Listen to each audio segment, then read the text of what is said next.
Let's kick it for 45 minutes. Bombs it long down the right. Luke Ferrari sends it direct as often as they can. It's going to be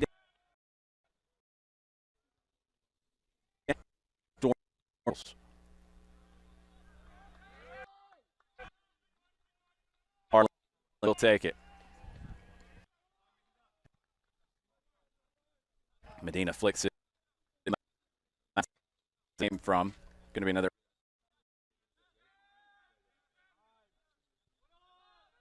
Rhodes knowing that they would have to play direct in moments in this match and just sending the ball long when under pressure defensively, not trying to play around at the back with Oglethorpe in great positions to recover the second ball. J.R. Cozine draws the foul. The junior from Decatur started his college career at USC Upstate. Played in high school here locally in the Atlanta area at St. Pius. 9 assists on the year for Cozine.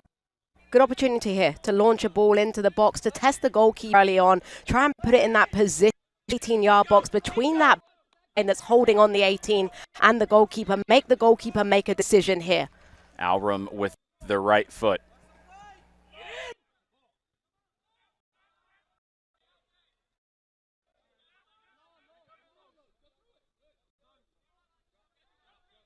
Tadeo will instead.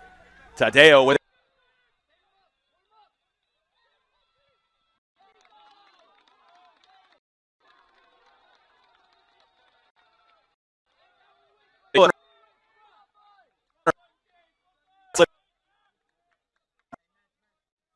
The Oglethorpe back line, but playing with fire a little bit, trying to play the header backwards, get caught by the high press, and now you set up a really dangerous set piece for Rhodes. Assist on the year, tried to send Pierce Miller through.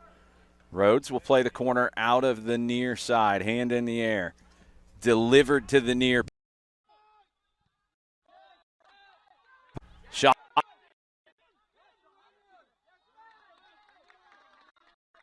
Tries to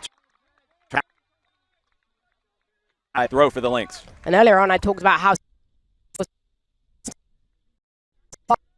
right now you feel the challenge made in their favor, just roaring the atmosphere further. Rhodes will get another throw. They'll move up the line a little bit. Cleared away. But Rhodes' job of pinning teams in.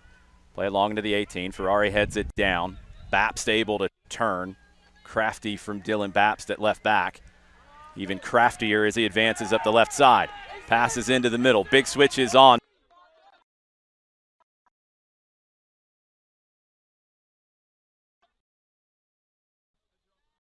Tackled away. Nice defensive play. Clear Max Sosa.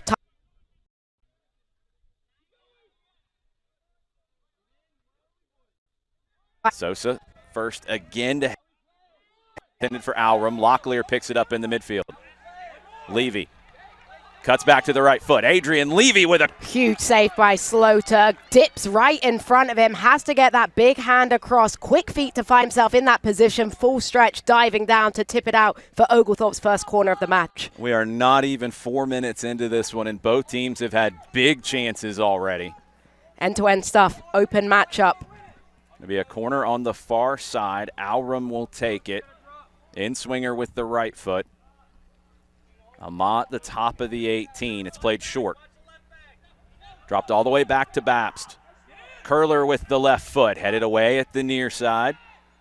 Rhodes trying to find their way out of this to Tadeo at midfield. Locklear able to body him off, but not win it completely. He does get the throw. Tadeo, the number 10 for Rhodes. A little bit of a homecoming for him. Went to Pace Academy. Going to be a free kick, not a throw. Came off at Tadeo's arm. But Oglethorpe have to be wary of how quickly Rhodes can transition up those pitches from attacking set pieces for the Stormy Peach. Twice now that they've almost been caught off guard. Ciara with the quick turn.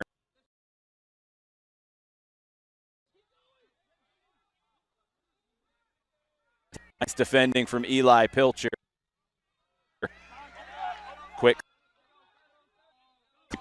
Ama opens it up to Cavallaro. Down the line to Alram. Back to Carlos Cavallaro. Through on the same page with Medina that time.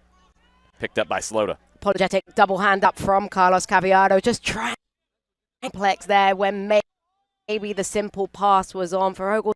Moving the ball, keep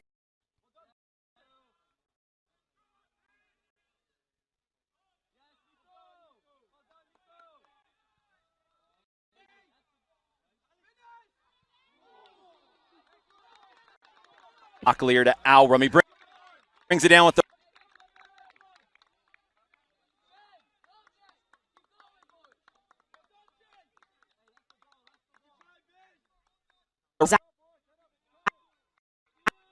himself up for the volley. Just a little bit off balance there as he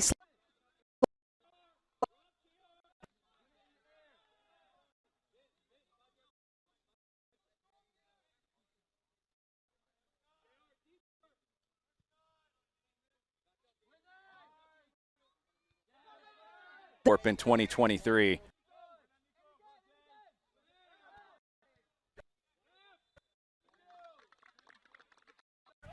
Still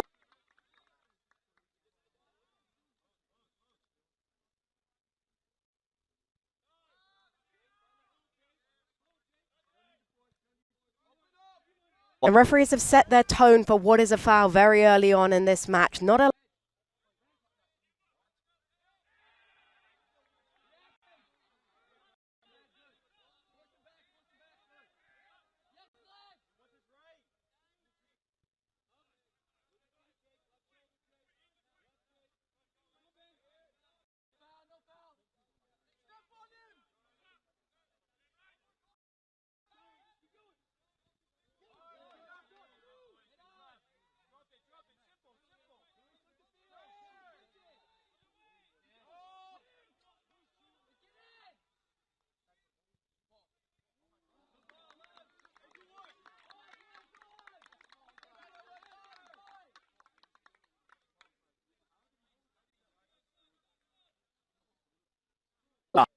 back.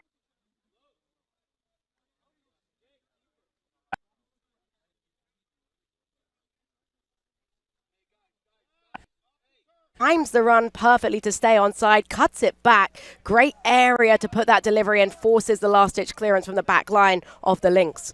Oglethorpe played. Looks like this one is headed into the 18. Got eyes on Cavallaro, though, and that positioning just outside the 18 to redistribute any position. Alram loops it all the way to the back side. Everybody had crashed. It will run. Has Cavallaro back. Can he get the cross in out of the corner? Yes.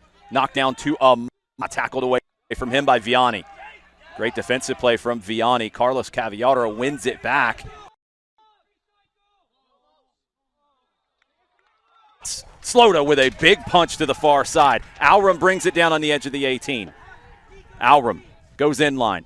Back to the back side, headed away by Rhodes right now being forced into defensive play after defensive play here as Oglethorpe continue to slam balls into the 18-yard box. So far, Nate Sota in goal has done a very good job meeting those possessional crosses and getting convincing hands on it. A corner again for Oglethorpe on the opposite side.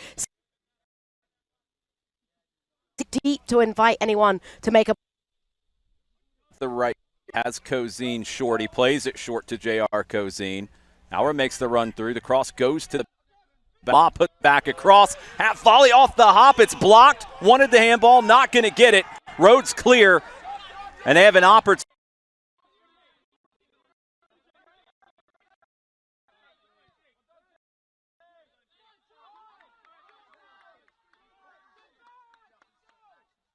A little while. Able to run that one down and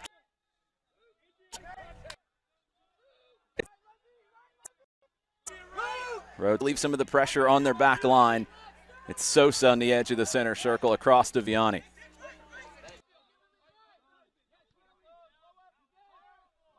Through the middle, looking for the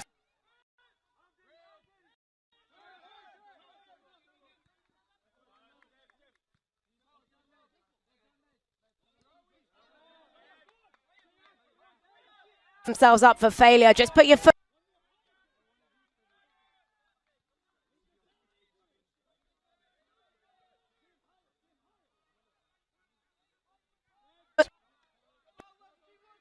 opens it up to the left side as Dylan Bapst gets forward. Bapst down the line.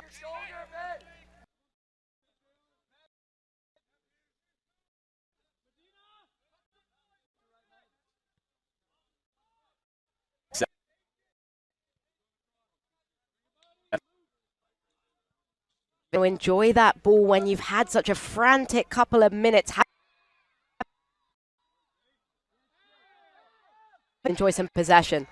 It's down the right side. Battle for it. Players being slung around. Wrestling match continues. We'll take the free kick. It's a balancing act.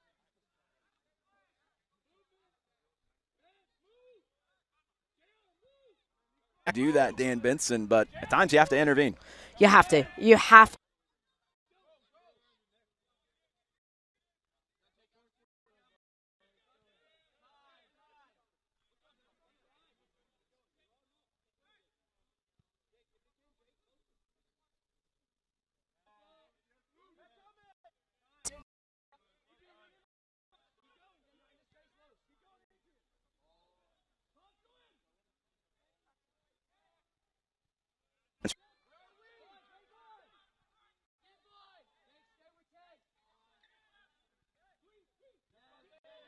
Levy will get to it. Alrum is there in.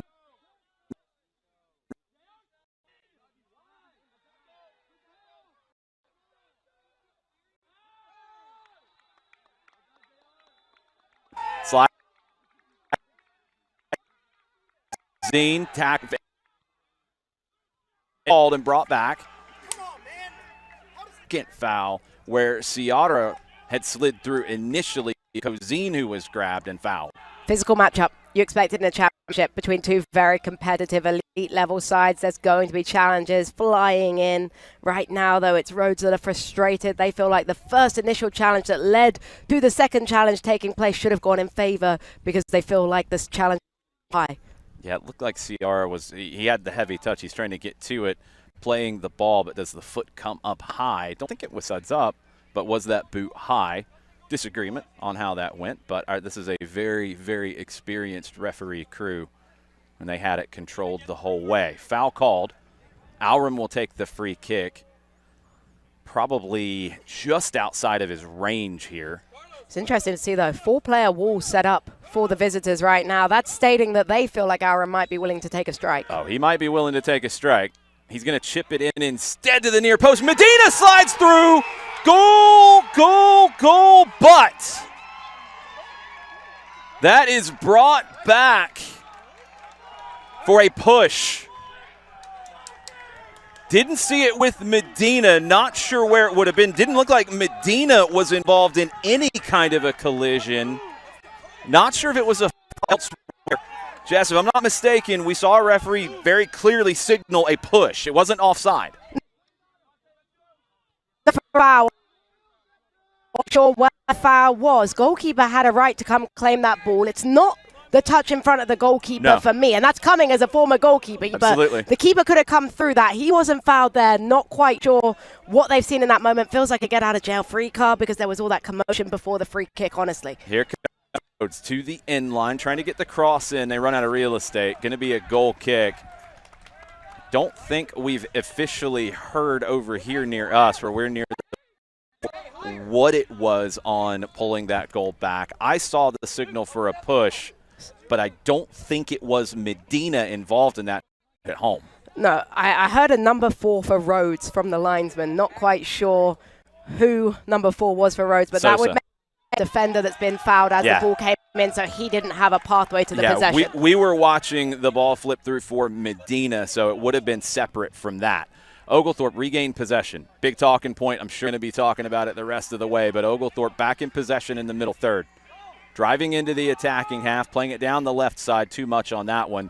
Slota, no hesitation to come pick it up at the top of his 18. But so important right now for Oglethorpe to scrap that one out of the mindset. You have to be able to recover from that adversity. You're frustrated right now. You're annoyed. You feel like you've been robbed of a goal, but you cannot let those moments distract away from what you need to do right now, which is make that decision not count. They can't be looking back at that as that was the game, the moment that changed the game. You have to make sure you change the game now. Throwing it down the line. Medina back to Aurum. Aurum inside the 18, trying to dance through some traffic. Chips it to the backside. Header saved by Slota.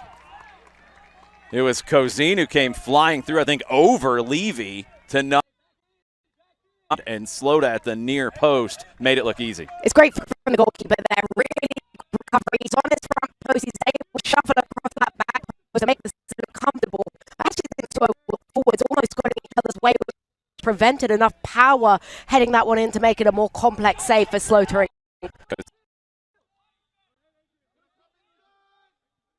Picks out the right through the middle. That's a good one from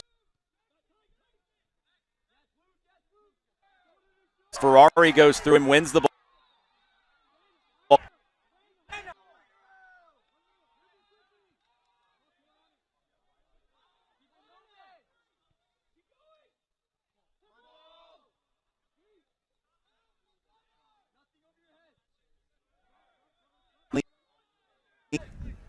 And here comes Rhodes.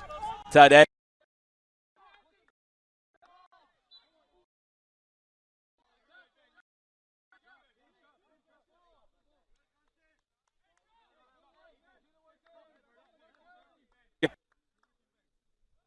Rhodes, and I think we're at the point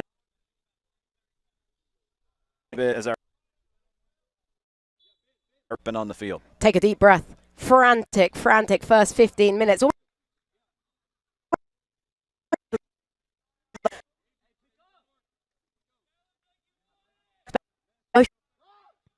On the line with that automatic bid into the national tournament. Over.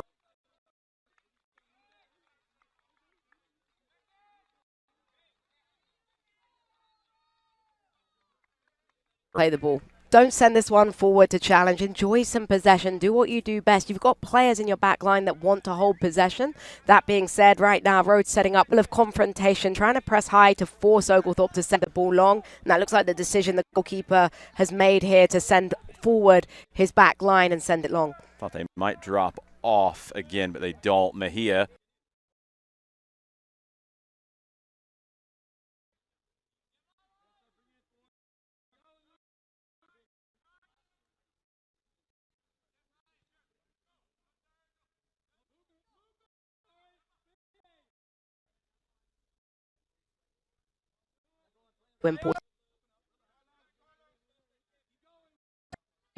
Baps hasn't gotten on the score sheet this year with goals or assists, but he's been outstanding at left back.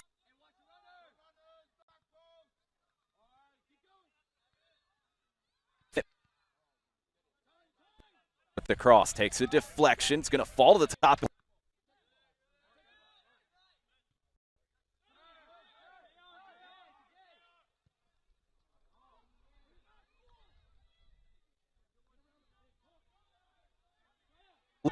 Locks it down. Baps plays it forward to Kozine. Foul it's not a foul. It's a clean tackle from behind. Caught the ball. Ama battling for it in the center circle. He wins it back for Oglethorpe. And Dan himself tackled away by Vianney. Novello at midfield. Drops it.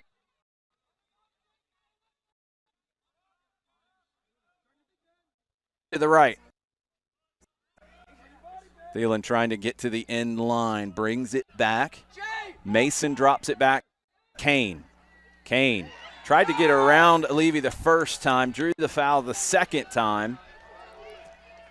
This will get called. It's going to be a free kick for Rhodes. Nothing more than that, it appears. Felt like a foul out of frustration, right? One of those fouls where things haven't gone your way and you just off the ball, leave your shoulder in a little bit. It's nothing too severe, and I think that's why the referee's kept his cards in his pockets.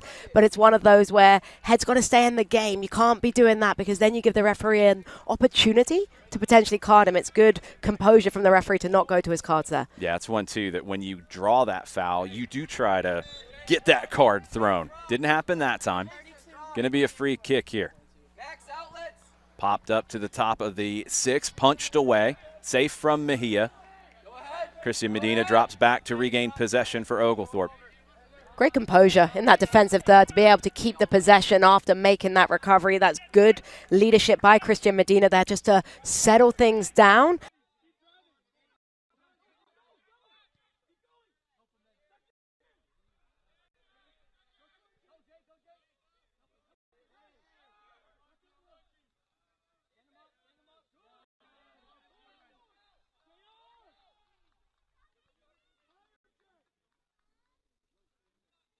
Levy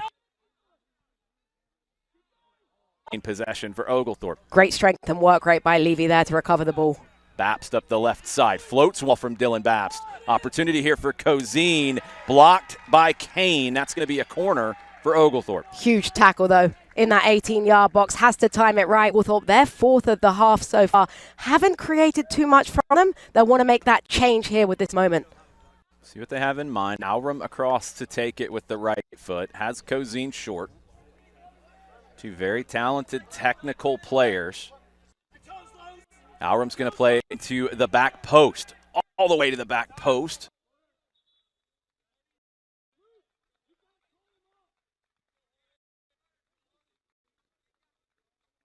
Goal kick. Hardy Smith now for Rhodes, our first substitute of the day. Hardy Smith have been waiting trying to get the opportunity to come in. He does now get it. For appearance for the Rhodes Jr. from Homewood, Alabama. He's got the long throw as well. If Rhodes gets an opportunity attacking third with a throw-in, Hardy Smith becomes a very defensive-minded player. Those long throws can be an absolute nightmare to find yourself defending. Here comes Rhodes through the middle.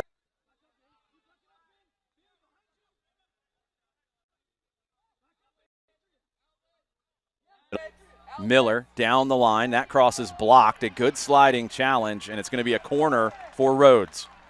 And Oglethorpe feel hard done by there. They thought their defender was forward. Linesman has a better view of us, but it's another set piece to have to defend. And Rhodes want to utilize these moments when they haven't been able to create two in the run of play, bar those first 5 minutes where it was all energy forward. They need to be able to capitalize on these set pieces.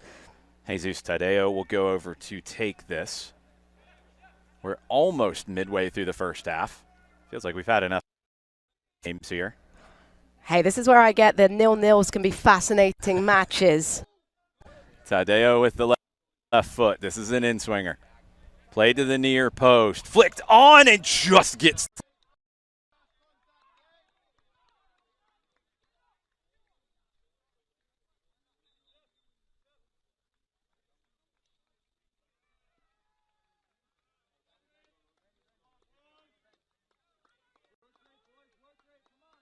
of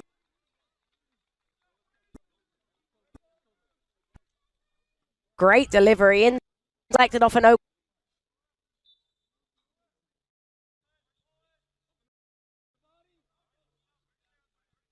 Reese Hormont, the senior from Clifton Park, New York. He is into the match, his 16th appearance. Into the middle third, knocked away third. Header one at midfield by Pilcher. Ama sends it right back to midfield. Will say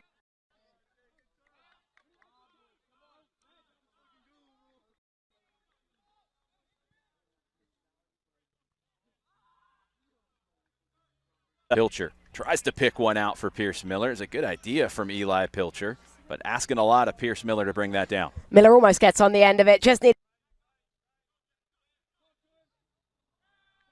But again, it's a good idea. Just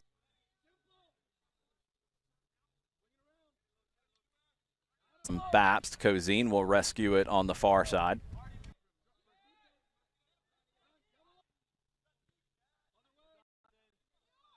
Luke Ferrari.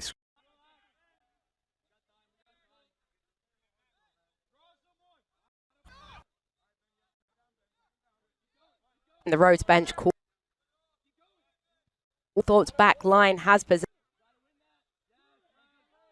Want to create that chaos in the defensive third for Oglethorpe and not too comfortable. To pick out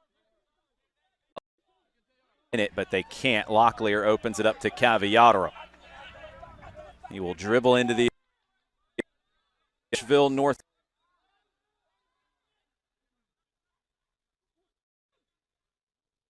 Babst into the play.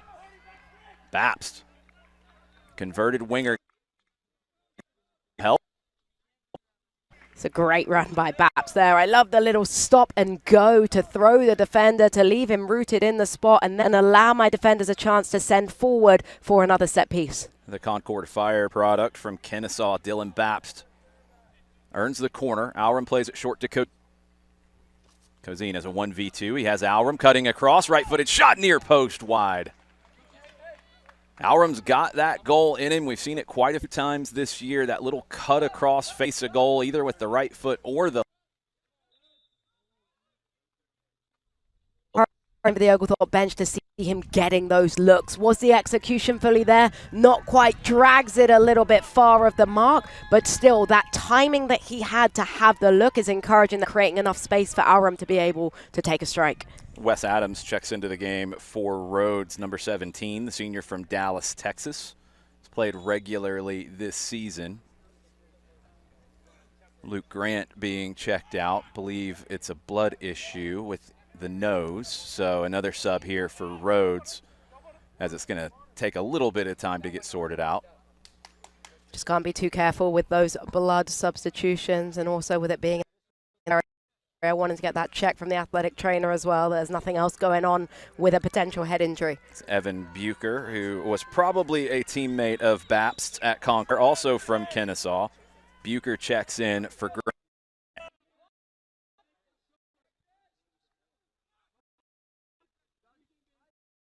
Midfield.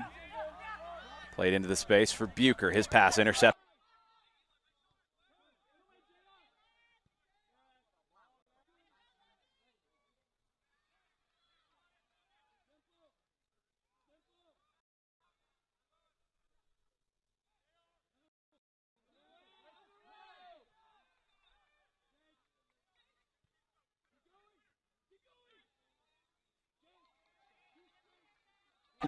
Squared into the middle of Locklear.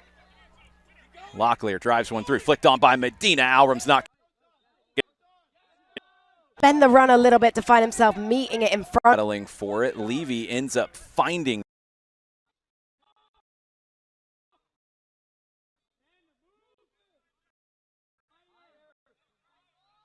And comes away with it anyway.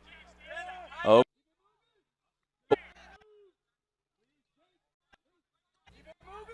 Looking for opportunity. Played inside to Ciara. Just here on the bench for Oglethorpe crying for more movement. Stagnant.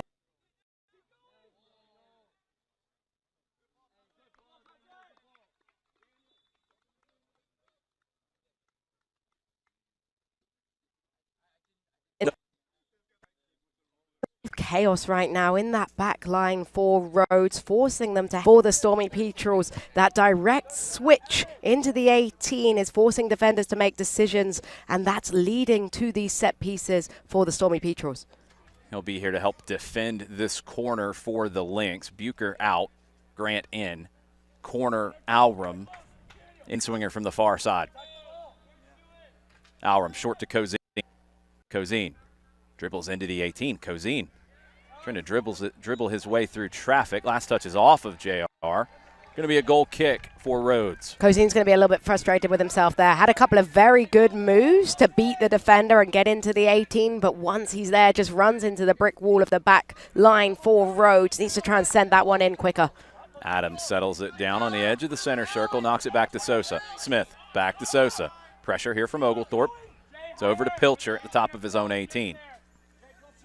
Pilcher looking for some green space for Rhodes. Takes a deflection. They're able to find it. Pilcher over to Sosa. Sosa, the freshman, going to carry it.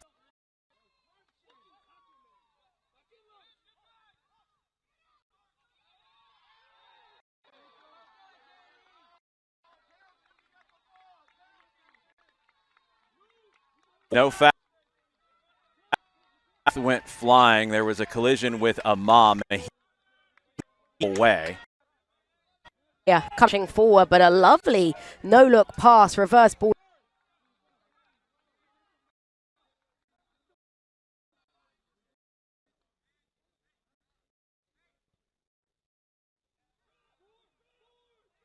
Wide there, slow to.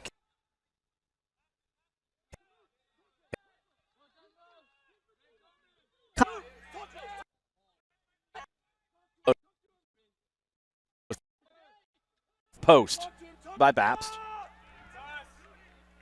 Drop back to Bapst now. Bapst with a long cross over hit.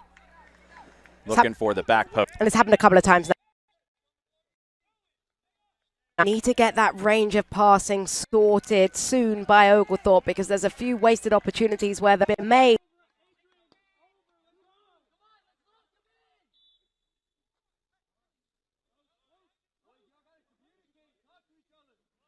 Miller, the freshman, earning the start today. McLarty, the junior from Southlake, Texas, 2 goals.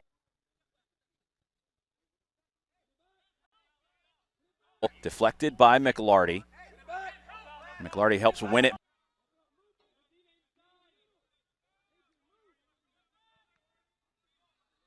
We had 15 minutes to go here in the first half. No score as of yet, but plenty of action.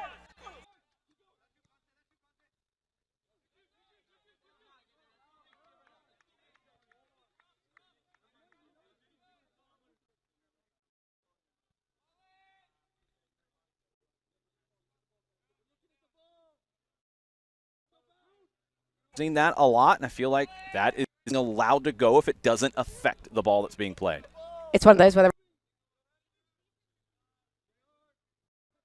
what's going to be gotten away with, and at least it's been consistent. That's the key word that coaches look for: consistency.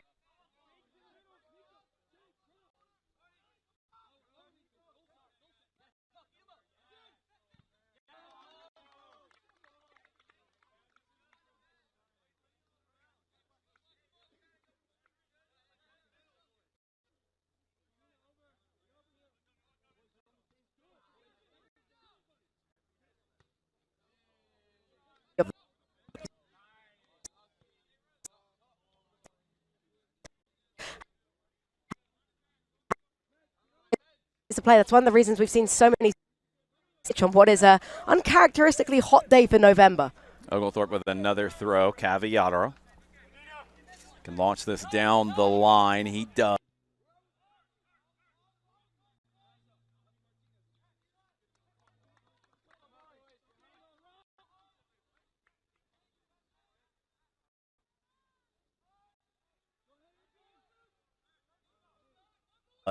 Pilcher will make runs out of the middle of the back line. Hasn't done that Then maybe he usually is. Ormont dispossessed by Levy. Levy with the through.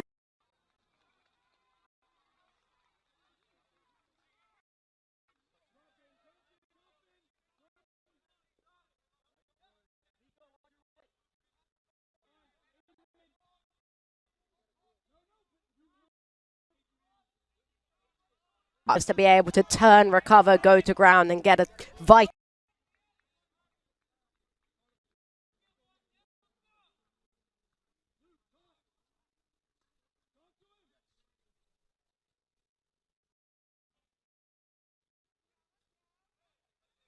Is one of them from Cumming, Georgia, played at Pinecrest Academy. That's why we're seeing a lot of red. Themselves heard in moments. A throw. Game has kind of turned a little more 50-50 here with 12 minutes and some change to go. Adams trying to turn. McLeod the middle. Reese Hormont turns back to the right. Chips it through. It's behind.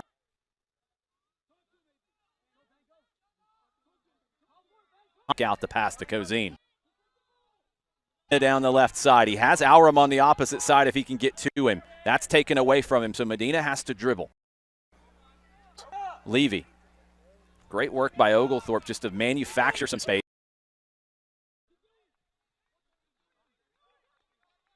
For out enough for Cavallaro to get to, and that's out for a throw. Just a miscommunication there between the two on this right-hand side for Oglethorpe each run, and that was a promising attack for Oglethorpe, just wasn't able to switch the pitch convincingly. I think the ball was intended for Aurum and overhit, and they couldn't find the way to make something out of it. Going to be a throw for Oglethorpe. Cavallaro.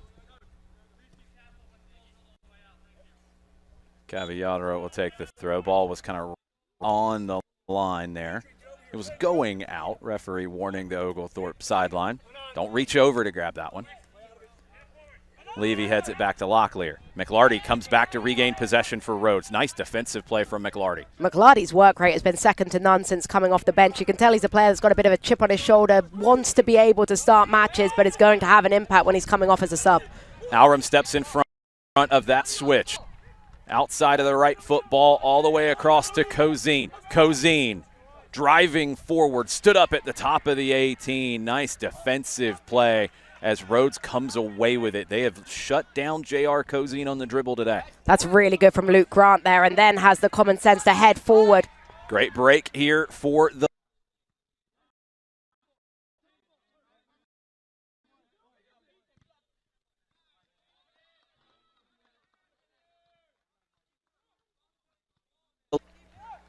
Grant has been very good defending J.R. Cozine. Cozine can unbalance teams on the dribble.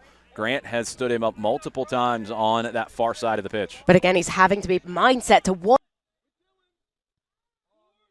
I've got to sit. I've got to be more defensive against this Oglethorpe attacking line.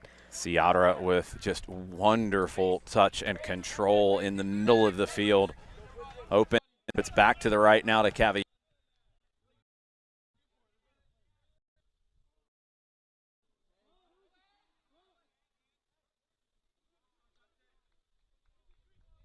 Gifted by Tadeo. Just got to clean it up for Oglethorpe in that back, be turning the ball over in those areas. Grant plays it back across to Sosa. Sosa. McLarty checks back for it. Hormont over to Kane. Inside to Hormont. Back to Pilcher. Grant. Sosa. Extended possession here from the Lynx. Max Sosa carries it forward. Drives it into the 18. Mejia, no. Make that one look easy. It's not an easy play for the goalkeeper. Read it well. And it's even harder play when you haven't been involved in the match. Mejia's only had a couple of times where he's been able to play himself into the game as a goalkeeper, to remain sharp, to remain on your toes, to remain focused, even when you're not seeing much of the possession. He reads that to smother. Luke Ferrari, long ball down the left, headed back.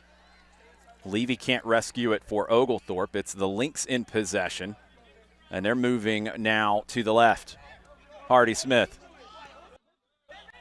Pass inside. Grant swings it back to Hormont in the center circle, all the way across to Kane. Multiple subs coming for both teams. Kane with the long diagonal.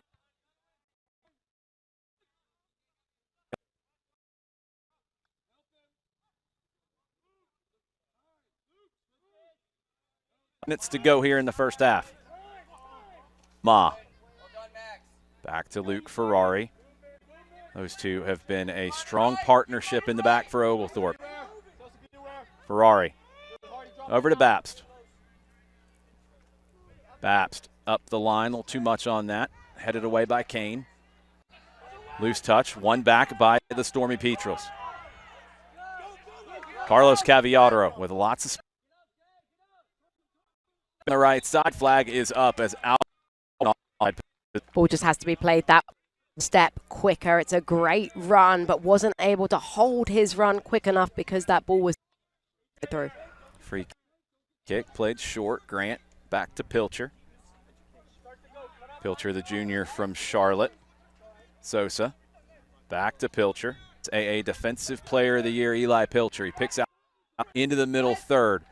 Through ball intended for McLarty. Mejia collides with his defender, who got the last touch. It's going to be a corner. Mejia and Ferrari collide, and that goes out for a Lynx corner. And you saw Ferrari afterwards just make that hand gesture of, I need to hear you quicker. It's got to be that vocal goalkeeper in the back. Sometimes as a young goalkeeper, maybe you aren't quite as vocal in that moment, but you have to call off the defender to make sure you have a clean pathway through the ball instead of being blocked on your way there. Javier Martinez and Aaron Ibe into the game for Oglethorpe. Matthew All and Evan Bucher in for Rhodes. Tadeo will take the corner from the far side with the left foot. Played in top of the six. Headed to the back side. It's going to be a Rhodes throw. And watch out for the long throw here. They have a few different people who can deliver it. Looks like it's going to be All who will take this one. Does that go out for the... Yeah, it is going to be a throw. You can just see in where they're setting up that they know this ball can be launched into the 18. All three lanes back on the track.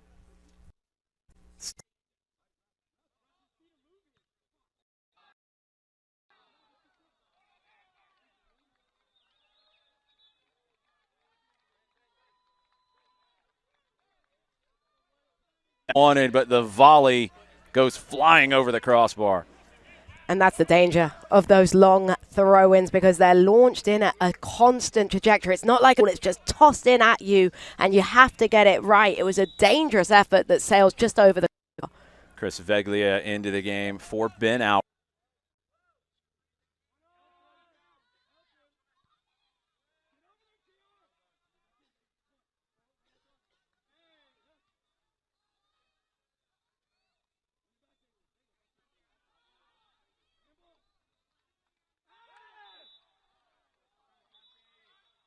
Martinez can't win it. That's a great decision by a center back in Daniel Amah. He knows he's got to make that play, and he knows that nothing can stop him. He draws the foul. Really smart. Really smart. Knows on his way through to the ball, earns the free kick, and gives his team just that breather to recover, because it's been a frantic couple of minutes for the Oglethorpe back line. Over to the left to Babst. Backside to Ferrari. Oglethorpe into the attacking half. Ferrari. Passed forward, Medina, Babst, Medina. He'll drop underneath now with Ibe as the number 9. Ibe, a big physical.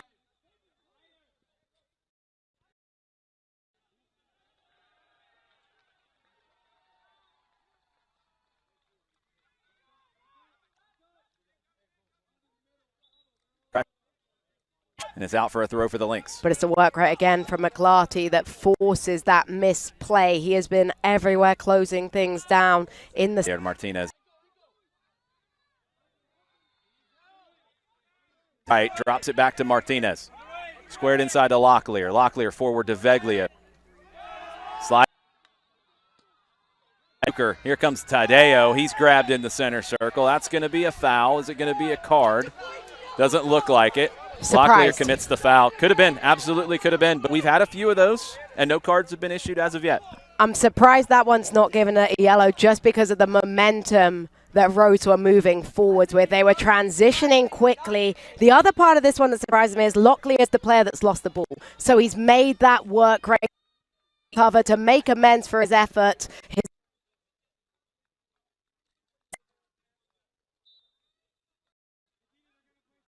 Center circle has made the referee continue to stick with not going to his cards. I think in the second half, that's given a card. Headed away, Veglia unable to save it. That one into the trees. Luckily the trees knocked it down so it didn't hit my car.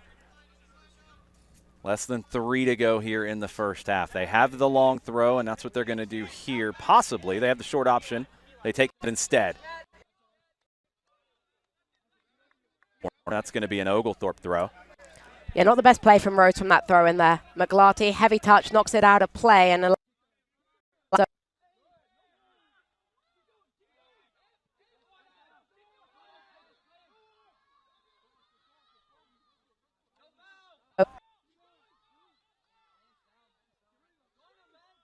Veglia blocks the clearing ball.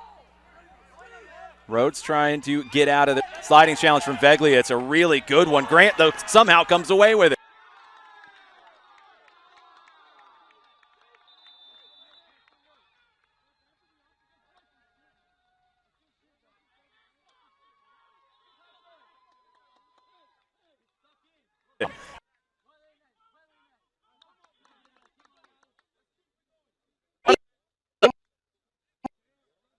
to see it, yeah, but ball stayed in. Every tackle hit the ball. Every tackle. Feels like a final, doesn't it? With the challenges flying in, the passion is there, the momentum is there, and you've got two very competitive teams that really want to be able to give themselves the edge before the halftime break. So 2:07. Daniel Amah getting talked to as well. He had the last of those tackles. I think after he won the ball, the boot came up a little high. Just maybe a little bit of a warning. Throw in from Grant back to Sosa. Pilch on it. 2 minutes to go.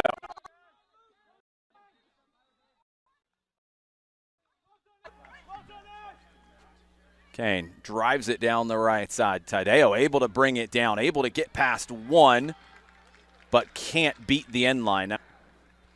If I'm Oglethorpe right now, I'm just taking a moment. Just taking a moment. Mahia shouldn't be in a rush to take this one. Settle down a little bit. You see the clock. 1:30 left. Make yourself get that last attacking phase of play. You don't want to turn the ball over and end up defending before the buzzer goes. Looks like Mejia is on that same page.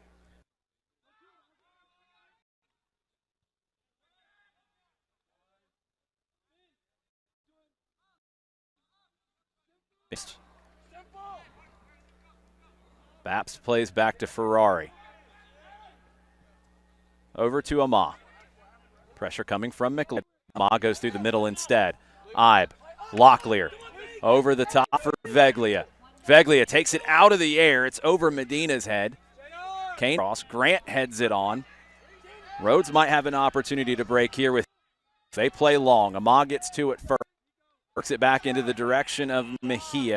It was off his thigh. Brought back to Villaro. Drives it forward. Ibe can't get to that one.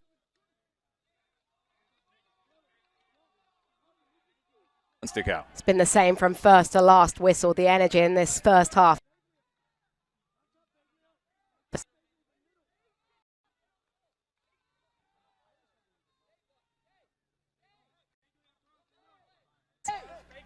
Back in 17 seconds on the clock. Tadeo scoops one forward. Mejia's well out of his 6-yard box. Gets to it. Clearance blocked. That's going to be a goal kick, and that will first half. All action, no goals, 9 shots. None of them end up in the back of the net, and we are level. Breath. That has been a 45 periods, and we would play the full 20. But first, let's kick it.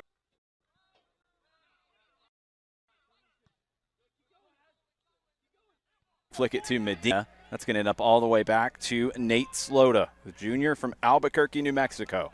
And he's had a couple of really good saves. The busier of the goalkeeper has been credited with 2 saves on the stat sheet.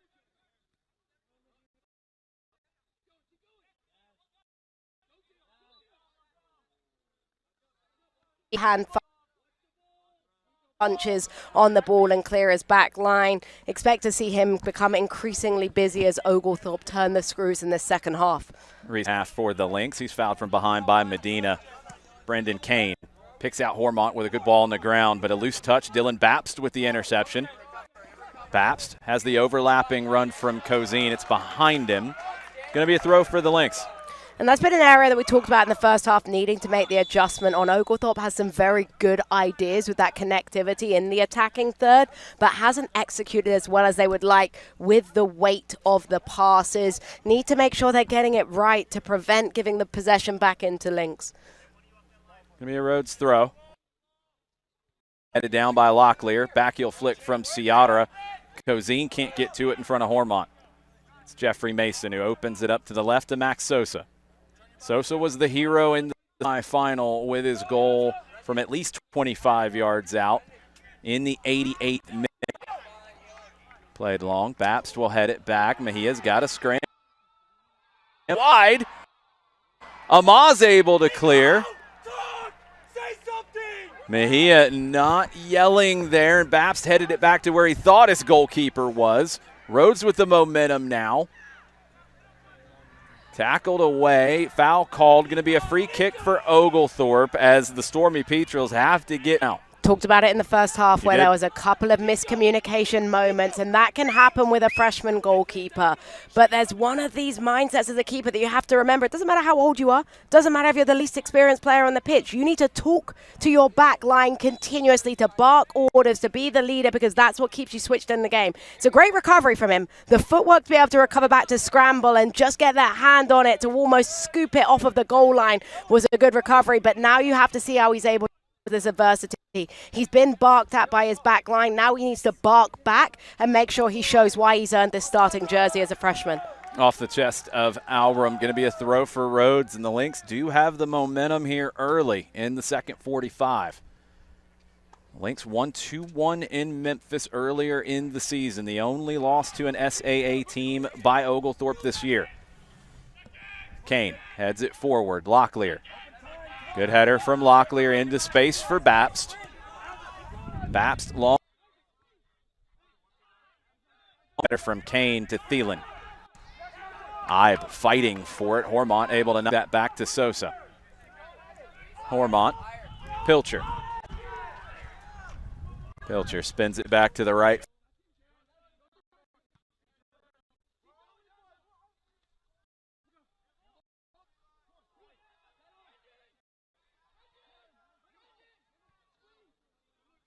Ibe.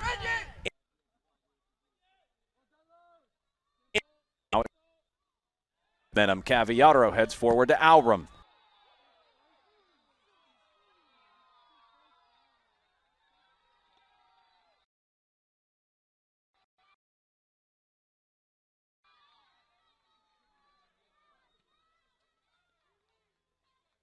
Alrum.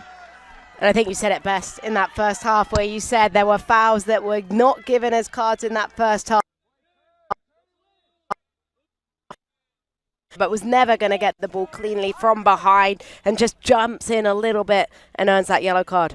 A little bit of frustration, a little bit of trying to win the ball back, somewhere in.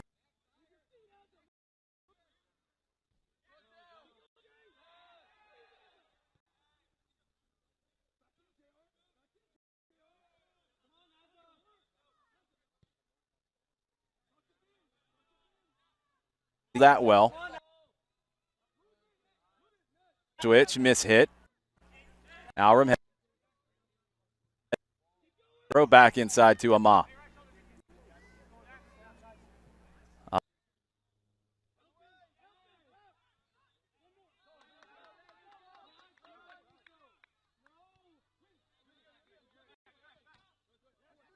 Petrels, Nicholas.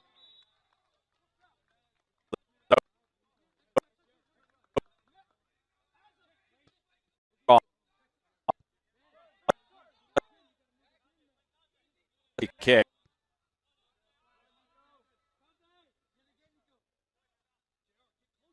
Oglethorpe in possession. Ama. Caviaro. Looking for that long diagonal with that right foot for Carlos Caviaro. It's not on. Goes.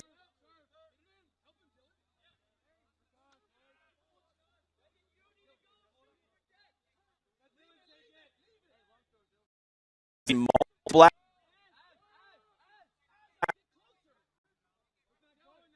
Neutral players now, where the minute they have possession in that final third, they're being extremely difficult to break down. Their defensive organization has been stellar. Baps throws into Ibe. Ibe flicks it to the top of the 18. It's volleyed clear. Opened up to Caviaro. Caviaro with the cross. Ibe goes up for it. Doesn't win the header. It falls to Cozine. Cozine wanted to curl one in, but he didn't get the hips around it. Opened up, and it goes out for a goal kick. It's one of those where if it gets it right, it's a highlight reel goal. It's goal of the week. It's everywhere. But unfortunately, just didn't close those hips quick enough to be able to bend the ball enough to dip into that top corner. Through by Pilcher to Kane. Thielen. Pass behind the intended target, Bucher. But it closes down quickly, and Cozine, as he tries to get to that touch, fouls Pilcher.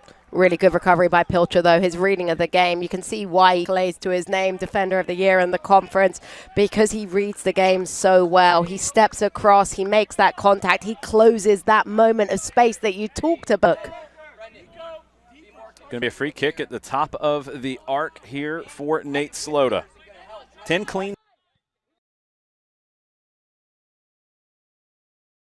Forward, intercepted. Throw to Locklear. Back out wide to Alrum.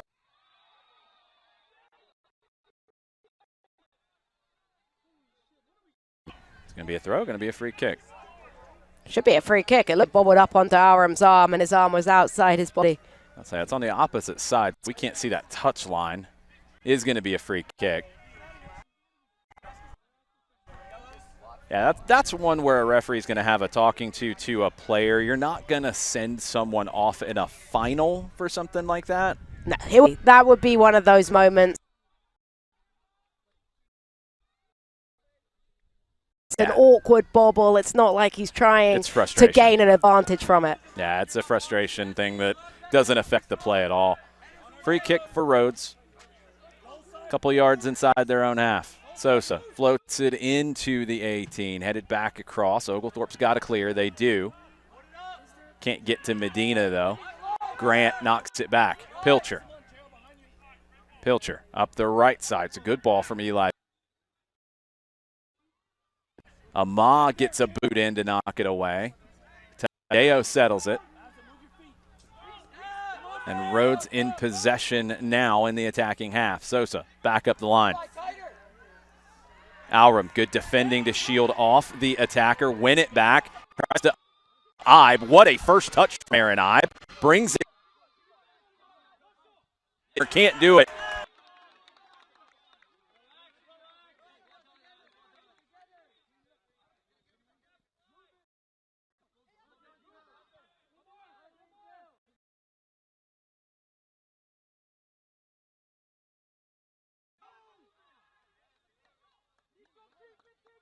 Bar. Something.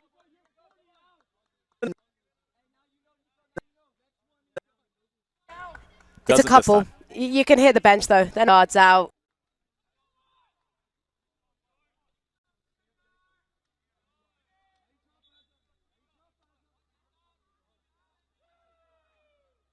And instead now you return the ball back to the visitors and they get a chance to launch the ball forward and try and create a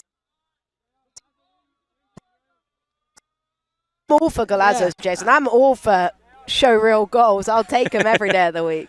I don't really hate it early in the half. We'll see if that allows Cozine. Tackled away in the center circle.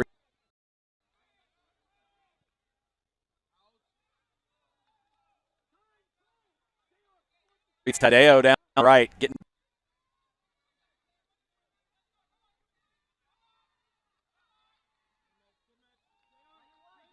both there to defend. It's Caviataro comes away with it. Alram. Help out with through. It's Rhodes who get on.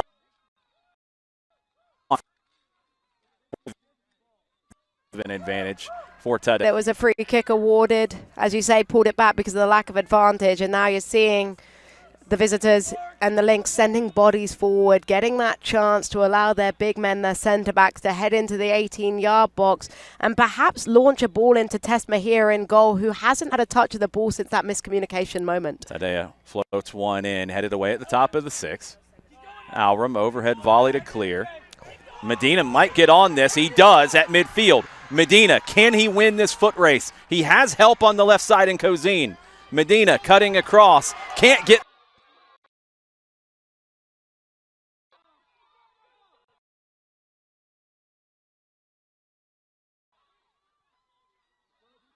He's going.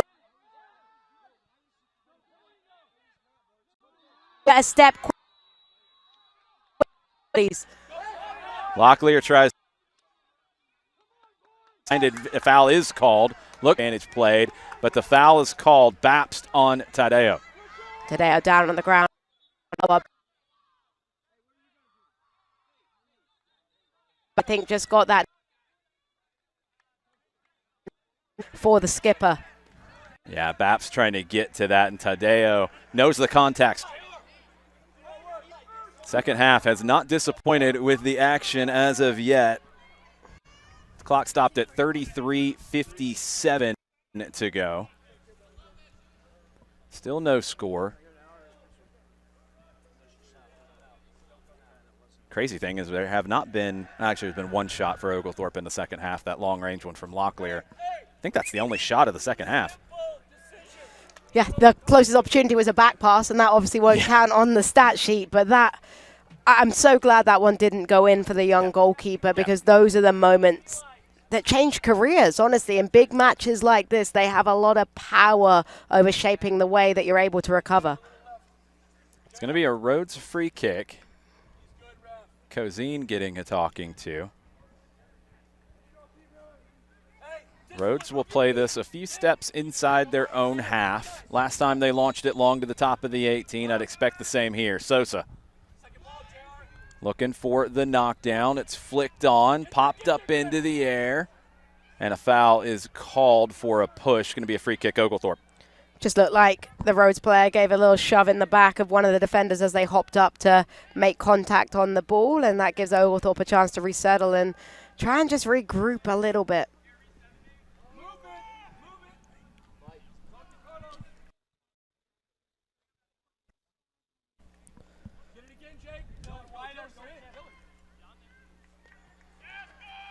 Down the right side looking for Alrum. It's Rhodes. Amah with a sliding block. That's a great play from Daniel Amah. Out for a throw for Rhodes. Amah, just an unsung hero in that back line, has made so many important defensive plays, whether it was the header away on that last set piece, a brilliant block where he goes to ground and prevents Rhodes penetrating down the middle of the park. Just really smart in his reading of the game and clean. Gets it done without the flashy stuff. Wes Adams back into the game, replacing Reese Hormon, who started the second half. To throw for the Lynx. Alrum tried to jump that passing lane. Cavallaro clears it to Ibe. Ibe brings it down but can't keep it. It's taken away from him by Grant. Or Bucher. Bucher spins it forward, looking for Pierce Miller. He flicks it on. Amah off the bounce. Volleys it away. Pilcher. Babst. Ibe can't settle it. Pilcher will carry this forward. Watch out here.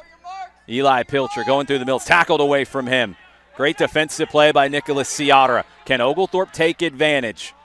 Ciadra comes up a little short of Ben Alrum. That was a great look for the Stormy Petrels that they do not take advantage of. And we haven't seen Pilcher make those winding runs forward often, but when he takes that space in and behind for Oglethorpe to try and capitalize on. Tadeo able to get around Babst. Played up to Pierce Miller. Miller defended by Ferrari. Drop back to Jackson Thielen. Inside to Evan Bucher. Kane. Into the middle to Mason. Mason knocks it back to Sosa. Sosa picks out Tadeo. Tadeo lays it off. Shot from the near side. That's an easy save for Mejia. But that's a save he wanted. Yes. He wanted a comfortable save where he can make it clear. Great decision to distribute quickly.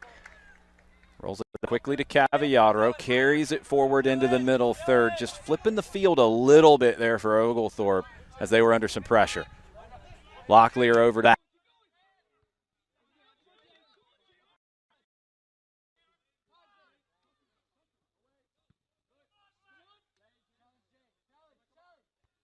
him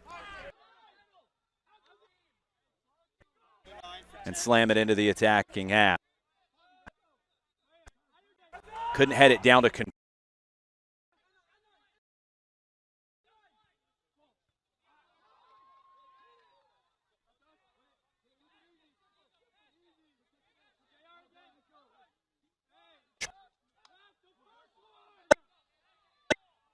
he does. Turns to the left.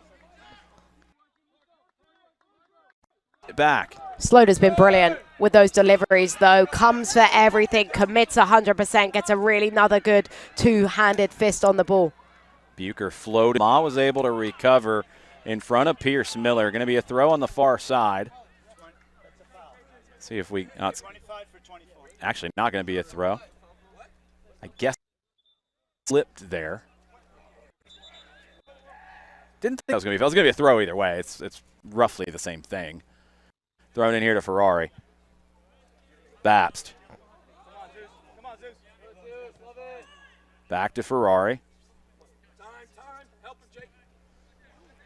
Ferrari's pass intercepted by Miller. Amah with a crunching tackle to win it back. It's all ball. Absolutely all ball. Brilliant tackle. Locklear with a great ball to Alrum. Alrum with the left-footed cross looking for Ibe, headed away by Kane.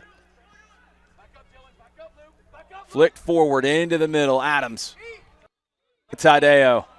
Jesus Tadeo with space in front. Clear there to help defend.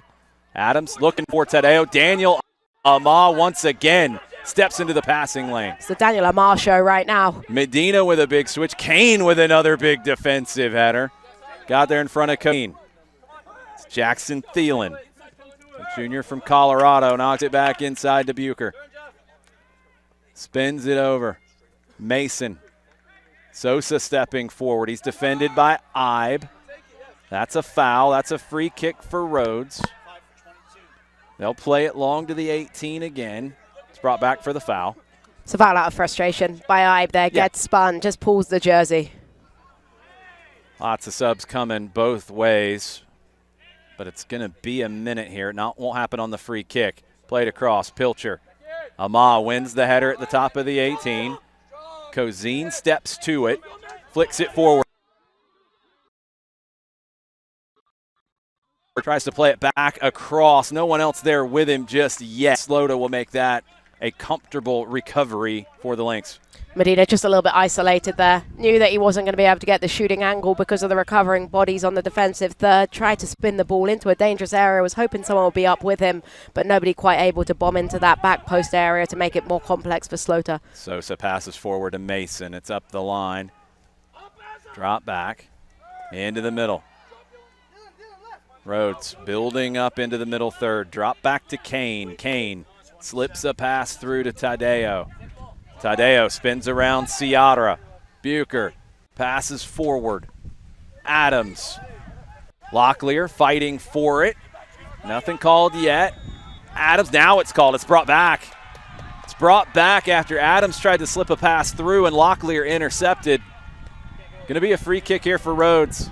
Seen it a couple times now where the referee's looking to play that advantage and pulls it back for the set piece. There's been a flurry of set pieces for Rhodes in recent moments, though, from those free kick areas. We've seen them launch the ball into that 18. This one closer, though, and a better opportunity to send the ball into that area of uncertainty where the goalkeeper and the back line have to make a decision. 3-player wall from Oglethorpe. Interesting considering the distance from frame here. Yeah, this is an in-between one for Tadeo. Can't imagine he'd go to goal here, but definitely a creative one here as he chips it in. It's over Ahmad. That's easy for Mejia. Those in-between ones are really difficult to figure out what you want to do with. Yeah, it's hard because you're tempted to go for frame because you know you've got it in you.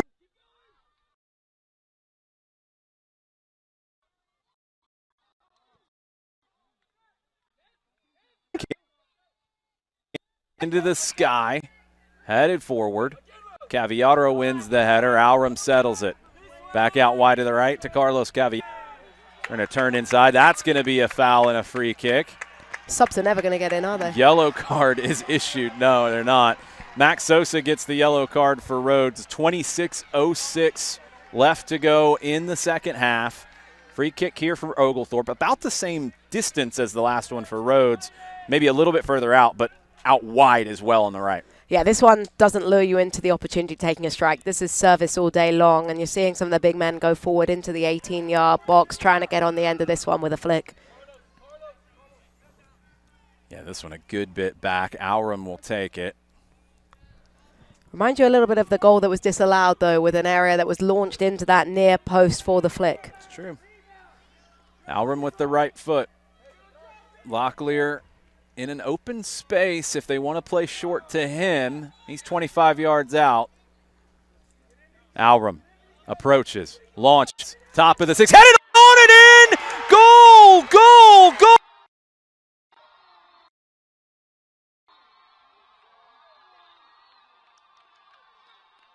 Impact!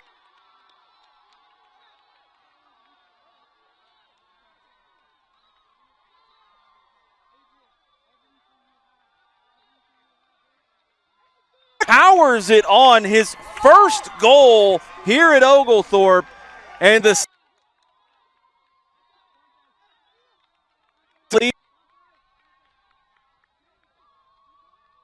Are into the back of the net from Ferrari, but it's all about enough pace on it that all Ferrari really has to do is meet the ball ahead of the defender, and you're not going to allow the goalkeeper a chance to save it. Brilliant ball. With that service, that's his 7th assist of the year, and the big man from New York State, Luke Ferrari, gives Oglethorpe the lead here in the final.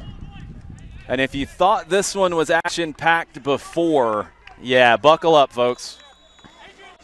Game's going to open up as Rhodes realize they have to get that equalizer to stay alive for the season. Both teams subbed out about half of their teams, so we'll try to catch up as best we can as everybody's on the field now.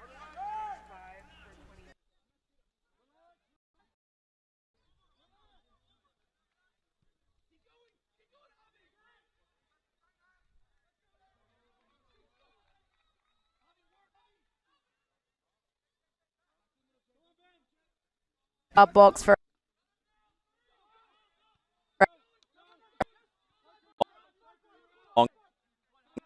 Stone Mountain to press.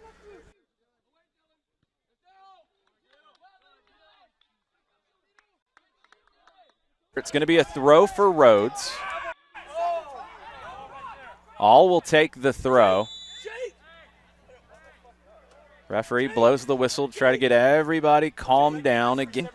Temperatures are going to heat up at this point now that we have one team in the lead. Bapst and All, who came together and went 50-50. The last touch was off of Bapst. Going to be a throw. I think Locklear had it in his hands to throw it for Oglethorpe and just tossed it away. The heat from Rhodes is coming because the clock hasn't been stopped yet, despite the X from the man in the middle. But it will get sorted. Not a big deal. We know that these things always get figured out with the referee having the clock on the pitch as well. The biggest petition coming from Rhodes there was because the Oglethorpe player threw the ball away, but there was a ball in the hands of the guy that was ready. Right. So it's how it is. And look, the thing about college soccer, if you haven't been following along all year, referees can stop the clock. So the idea of time wasting, it really doesn't exist very much at this level. And everyone can see the clock as well. Yep. We know what's happening. We know the clock. There's no secrets with how long is left in a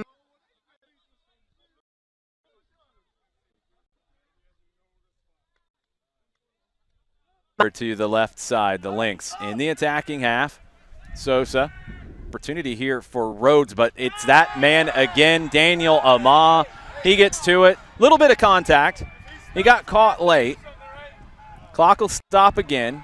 Novello caught him. He's just late to it. It's a painful one, though. You see him step across, catches him, I think on the arm, actually, in the end. It's the contact that Amah's feeling there, and that's a real concern for Oglethorpe, just because, as we talked about, Daniel Amah has been absolutely pivotal to this back line for the Stormy Petrels. Yeah, I think he's going to be okay. I think he got caught late, stayed down. Again, part of the game within the game.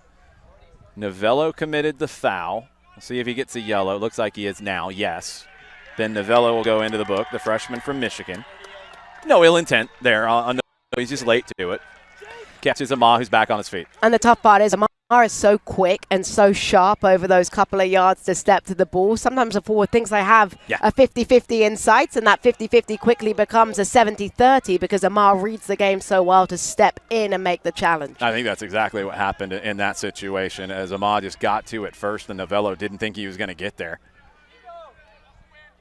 Mejia from the free kick.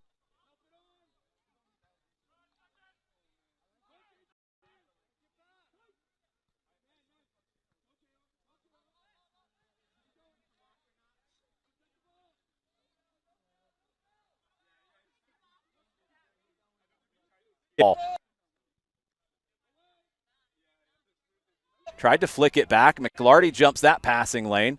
Ferrari's there to defend. For it up the line. Levy's not going to be able to rescue it. I'm playing ball boy over here at this point. Quick reactions from Jason Longshaw there. McLarty wants to turn it inside. Pop back out wide looking for All. That's going to be a throw for Rhodes. And this is where the long throw-ins can become a big weapon.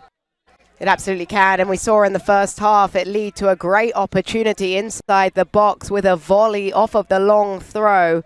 And you see bodies get loaded in. All 11 players back inside the 18 for Oglethorpe to defend. All with the throw to the near post. Headed down by Ferrari. Cozine tries to clear. It's put back in. Still there. All trying to find it. Slammed across. Shot. Save Mejia off the hop. McLarty sliced a really dangerous shot. But Mejia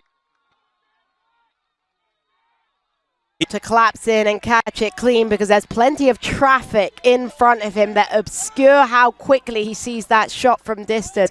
Malachi's been a live wire again. We talked the first half about the impact and the energy that he brought off of the bench.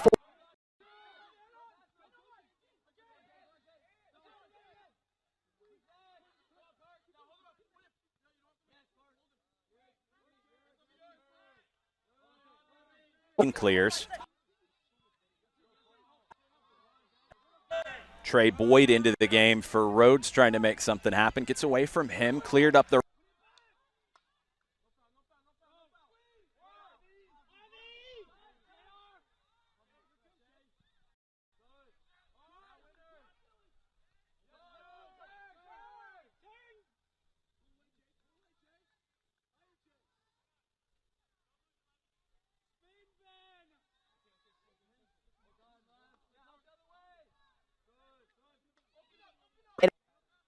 don't care if you're a freshman or a senior, whoever. Great teams here in the Southern Athletic Association. One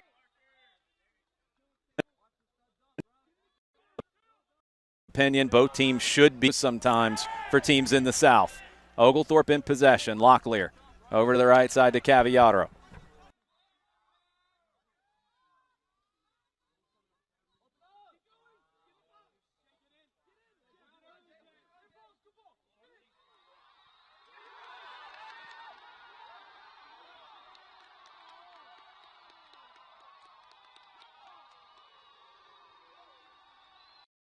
Cross, Slota can't get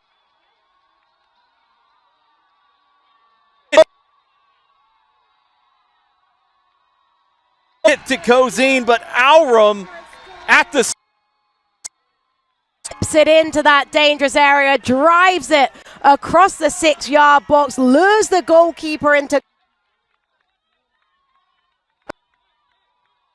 to handle. You follow it in that back post every time.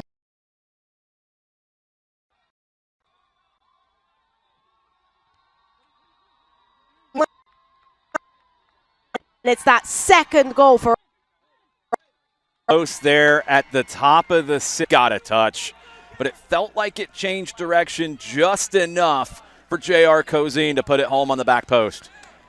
the goalkeeper wants to get his hands on it. He's tempted to make that play because it's in that area that goalkeepers want to come claim. Anytime it's across your 6-yard box, you're trained as a keeper. Try to get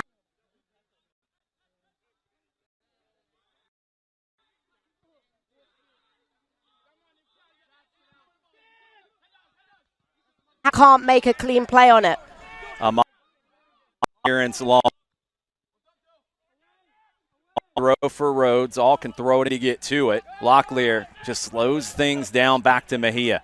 Still 21 minutes to play, though. Plenty of time if Rhodes can try and cut that deficit inning finish, but Oglethorpe have defended really well so far. Levy slides in. That's going to be a foul. Yellow card to Adrian Levy. Looked like the way he slid in. I think he got the ball, but the studs were up. It's the flashing of the studs with that straight foot as he goes in that leads to the yellow card being shown. And for a match where there were no yellows in the first half, you predicted it, Jason. In this second half, the yellow cards have been flashed with far more intent from the referee. It's the way I like to see things handled. Don't throw cards early. You know they're going to come. Throw them later to where it's less likely that you're going to get a second yellow and send somebody off. Maxwell Hughes into the match for Oglethorpe. Hughes, the grad transfer from Rhodes, played 4 years there at Rhodes. Grew up here in the Atlanta area. Hughes at Campbell High School. 53 games during his career for the Lynx. He'll replace Levy. And Rhodes will have a free kick here. Pilcher will take it. 21-16 on the clock. Levy felt like he got to the ball, but again, I think it's the way he goes in. Getting to the ball doesn't give you diplomatic immunity in situations like that. Just not worth the risk. You don't want a player like that to get into a heated challenge. Driven into the 18. Bodies go up for it. Volleyed over the bar. A half chance and nearly a good one for Rhodes, but it's out for the goal kick. And we'll get the clock stopped as players are slow to get back to their feet. Just looked like a clashing of heads as they went up to challenge a player from each side, just holding the head. Believe it's Sosa for Rhodes. Might have to check to see if there is a possible blood issue here. No, checking for a head injury. Trainer out to check on it. Yeah, it is Sosa. Looks like he's okay walking off under his own power. I'd imagine he would be back in pretty quickly with 20:53 to go. Just got to fill that protocol with the athletic trainer to make sure that he's okay before you throw him back into the mix, particularly with a player like Sosa who's going to get involved with those physical duels. You want to make sure everything is right before you head back into action. So Oglethorpe's tactical change here. Hughes, who has typically played as a fullback but is incredibly versatile, he's playing as a left winger. So you have a strong defender high up the field on the left. Cozine moves in as the number 10 underneath Aponte, who is your number 9. smart tactical changes to make when you have that lead, to offer a more defensive winger. You don't need another goal. What you need to do is make sure you're keeping the ball away from your back line to prevent anything heading on target. Sosa waved back on. Header won by Hormont at midfield. Novello gets ahead to it. Hughes chasing, but it's settled by All over to Hormont and back to Kane. Brendan Kane. Pass forward to Novello.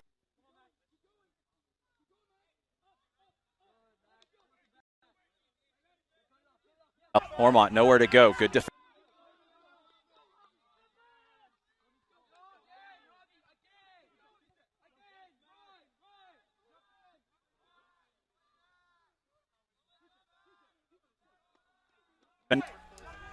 Played across, Pilcher. Up the line for Sosa. Sosa, good ball forward to Novello. Heavy touch. Cavallaro able to clear momentarily. Cavallaro wins a second header. Driving forward. Tadeo. Down the line for Matthew All. Puts in the cross. Back post. Cavallaro goes up. Pierce Miller goes up. Last touch off of Cavallaro. Corner, Rhodes. And here come the Lynx.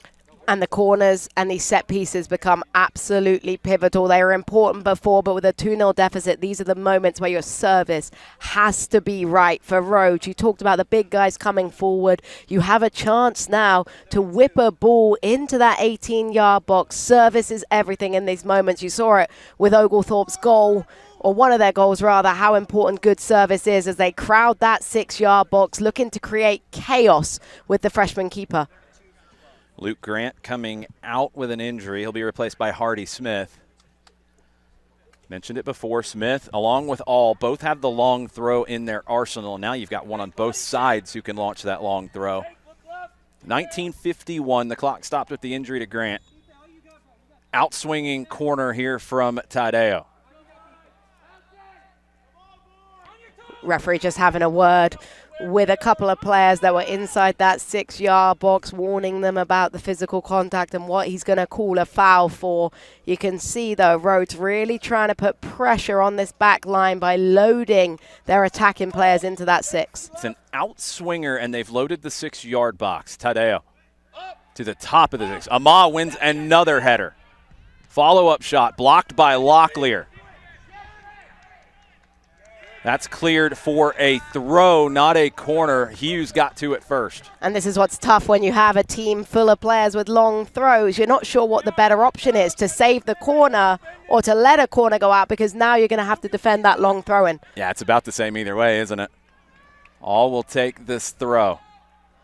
Launched into the near post. Flicked on. Cozine able to volley it away. Everybody was up for Rhodes.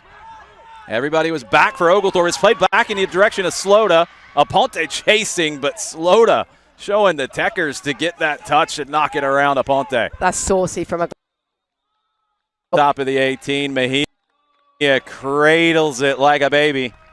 Going to be an Oglethorpe restart here at the top of the 18 from Mejia. What I loved about that from Mejia is his defense off it. We hear the keepers. He's made that adjustment from the earlier error. He's listened to the constructive criticism, and he's made that adjustment that's helping his back line.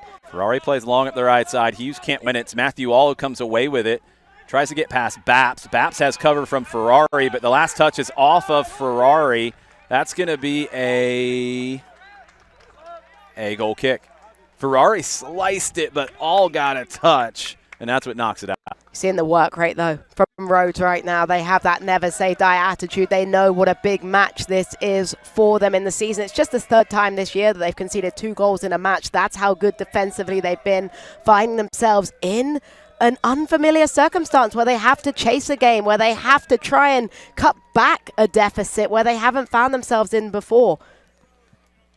Felipe Ferreira into the game for Oglethorpe, the senior forward from Sao Paulo, Brazil. 14th appearance of the year. 2 players go up. It's going to be an Oglethorpe throw, or an of the circle. Throws looking like free kicks. Had me confused in this one. Parker McKnight is the one who was fouled. He came in that flurry of substitutions for Oglethorpe. I think we're seeing a bit of a bloody lip, which will mean that he has to come out of play and get that one stopped from bleeding before we can carry on playing. McKnight will get replaced by Javier Martinez. McKnight, the grad transfer from Binghamton. Would imagine he would be able to come back if they can get the blood stopped. But Javier Martinez has also played quite a bit. The senior from Norcross has appeared in every game so far this year. 17:41 on the clock. It's a free kick for Oglethorpe. Ferrari will take it.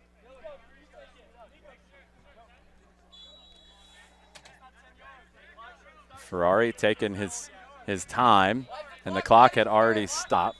Now the clock will stop, and we'll go back as everyone is riled up here late. I understand having the clock on display, but sometimes it'd be a lot easier if they just went off the referee's watch, wouldn't it? Sometimes, but sometimes it's good to have it as well. It's a give or take. Everybody's going to find a way to manipulate it. You know that, Jess. The clock keeper, the most under pressure person in the building right now, though, would not want to be in their shoes. It was restarted for Ferrari to take the kick, and Ferrari then complained after it restarted about Tadeo being too close, so time got away. It's meant to restart the minute he touches the ball, and that's the issue right now. Yeah, I think in that one, since it stopped due to the possible blood injury, he wanted to restart it with the kick, but Ferrari, being very clever, was able to waste a little more time. So we're back to, I think Ferrari got a second out of all of that. 17:40. They say every second counts. They got a second. Cozine flicks it on. Cleared by all.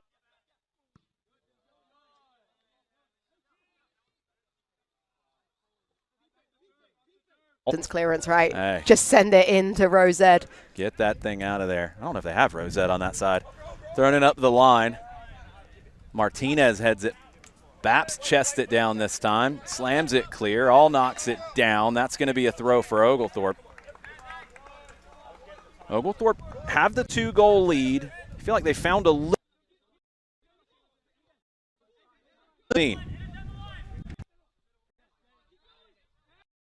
Through traffic. He's tripped up from behind by Kane. That's going to be a dangerous free kick.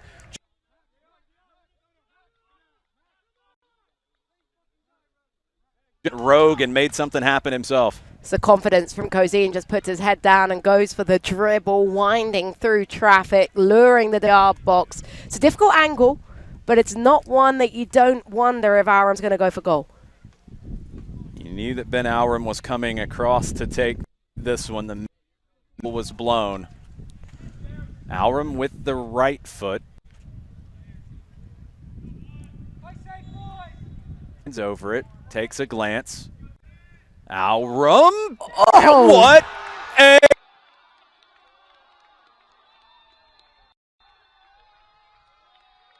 goal! Ben Aram. Slota did everything he could to keep that out, but that is world-class. Aram. The free kick had Aram's name all over him the minute that ball was placed, and as he headed up, as he approached the free kick, he only had one thing, and that was burying it in the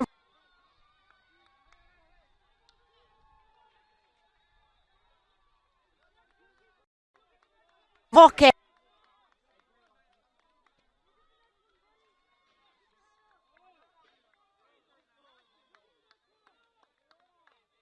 Like they're in a bit of cruise control. Massive credit to Slota to get across to that and nearly keep it out. It's good footwork from the keeper again to allow the keeper to parry that one away. It felt like it was slow motion as Slota goes flying across and got hands to it. I thought he was going to punch it away. Parker McKnight back into the game, and he's replacing Ben Aram. Better to be safe than sorry with Aram. That yellow card, and he's had a couple of fouls since that yellow card. No need to risk anything in this moment, and to his crowd and make sure he gets his standing ovation. Celebration of the goal, but wanted to make sure he had it to the top.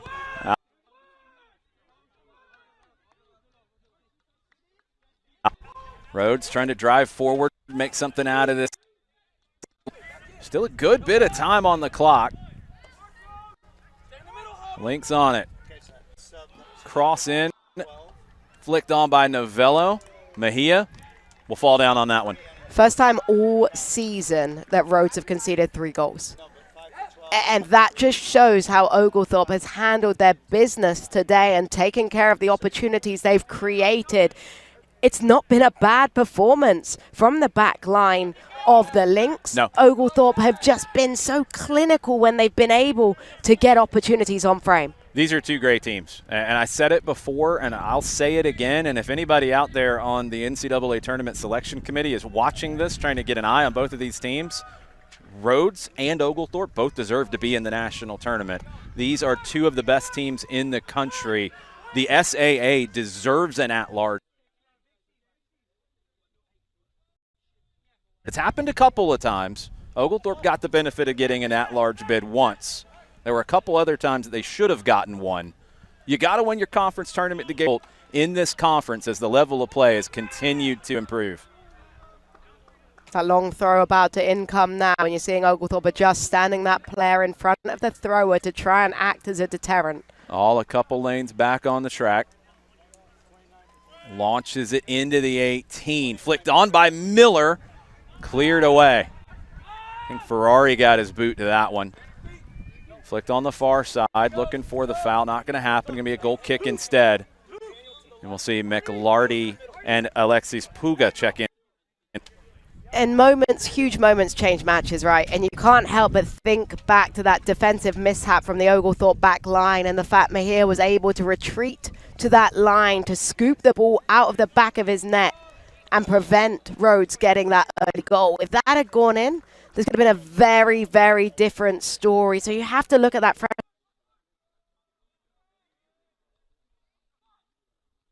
to be able to regroup himself after almost conceding a horror goal and see that as a turning point in this match.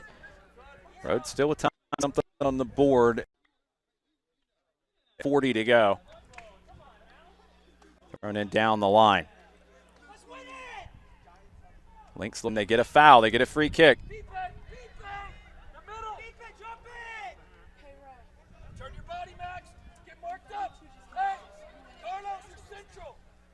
Now it's going to be a throw. Looked like he signaled for the free kick. Long throw. It's about the same. Again, Smith. Miller keeps it alive. Got there late. I don't think that's a foul, honestly. Miller went in very, very strong, but he went at the ball. Hard. You saw the ball change direction.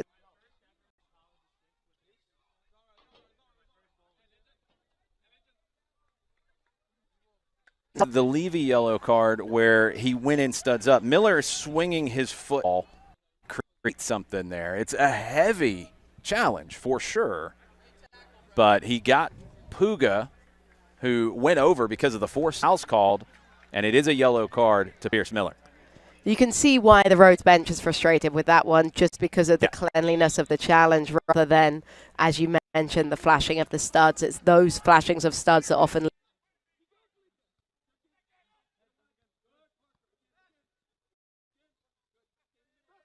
if you show we don't have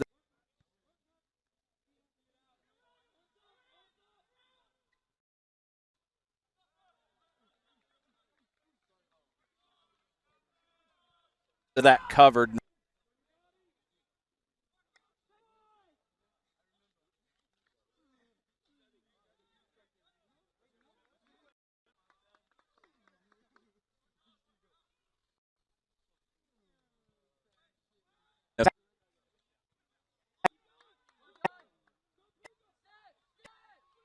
shocked to it, but Caviataro got enough of it to prevent that header from being on goal. Played back forward, stepped through and cleared. Oglethorpe can't get into the attacking. Hank's going over the touch line. Going to be a throw for Rhodes.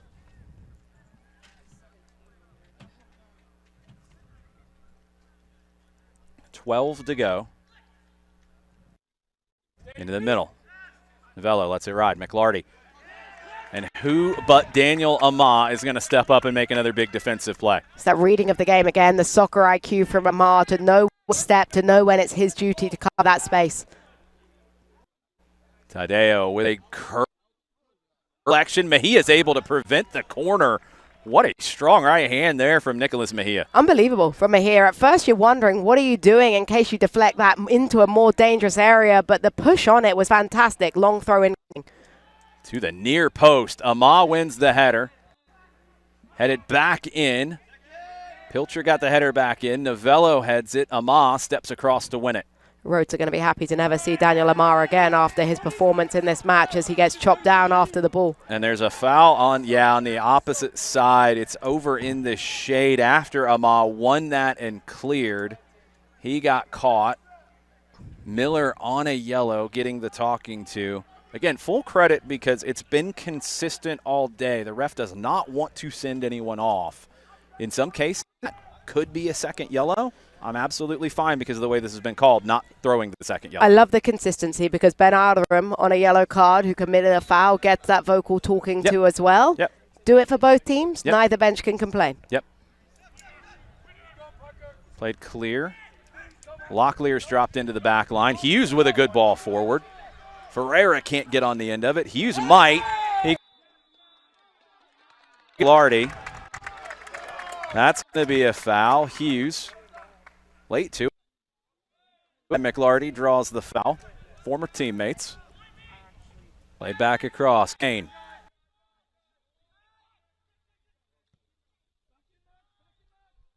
Diagonal flicked on by Novello. Oglethorpe battling for it. Can't find the handle just yet. Cozine does. Caviataro just pops it into a little bit of space. Cozine can't get to it. Rhodes. Passed forward. Deflected away by Locklear. Caviataro can't win it. Top of the 18. Laid off for Tadeo. Foul called. Going to be a free kick. Referee held it an extra step because Tadeo almost had a shot. Tadeo almost had that look, but because Oglethorpe were able to press and make that blockage, it gets reset with the free kick. This a golden opportunity. They've just seen up one end what Aram could do from his angle. This one a more favorable angle, more centralized, slightly closer. You've got to get up and over that wall very quickly if you go with the aerial strike. You're seeing Mejia right now line up his wall. He's gone with the 4-player wall, or 5-player even, from distance. Tadeo with the left foot, Pilcher with the right. Tadeo, 17 goals in his Rhodes career, curls it over the bar. Not sure if Mejia had that covered, if it had got under the crossbar. He had the post covered. I don't think he had the height covered. No, I don't think he did, because it was that close to being in that upper 90 corner, that postage stamp mark. It was a great effort. 2 yards back. If he'd have been able to find a way to get 2 more yards, that one dips in. Sebastian Molina checking in along with Christian Zaragoza. Molina, the senior from Perry, Georgia. Zaragoza, the sophomore from Dalton, replacing Babst and Ama. And as this game still has an edge to it, still has some friction to it.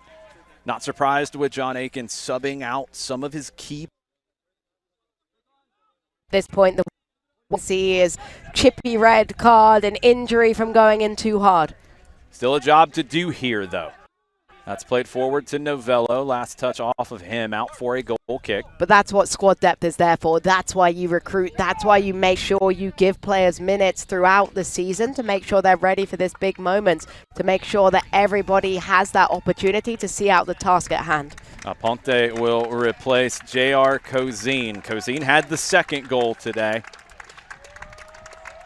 A great performance from the junior from Decatur. At times was closed down with 2, sometimes 3 defenders, but Cozine found a way to impact this game with a goal. Had the second goal and also earned the free kick for the third goal with brilliant footwork. Won't go down as an assist, but almost deserves it for that willingness to put himself in that area. Yeah, he drew that foul that Alram put into the back of the net for goal number 3.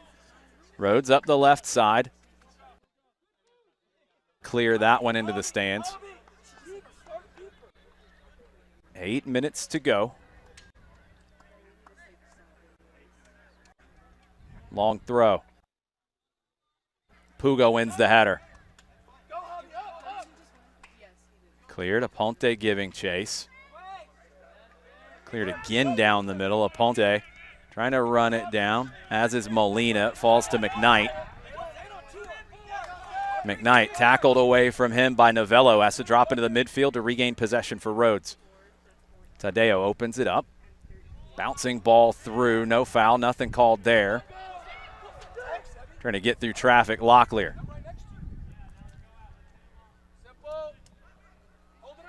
Aponte flicks it on. McKnight to Molina. Molina into the 18. Molina rides off the challenge, flicks it at the near post, but Slota has that covered the whole way. Good work from Slota to cover off that near post and then bowls it out quickly to try and get the counter-attack set up. Here comes Max McLarty. Did enough to slow up Molina on that last sequence. Novello flicks it back to Reese Hormont. Through the middle, Pierce Miller. Overhead flick over the intended target. Hughes will get to it. Molina. Good first touch from Sebastian Molina. Into the middle to Locke.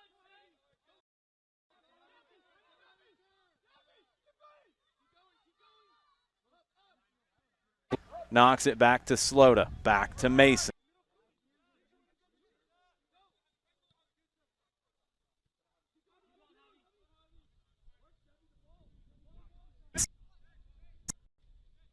Out wide to McLarty. McLarty plays it across. Vianney.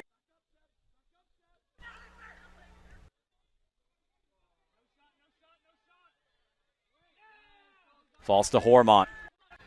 Hormont, top of the 18, cleared. This one's going to be played back in by Mason. Locklear it out wide.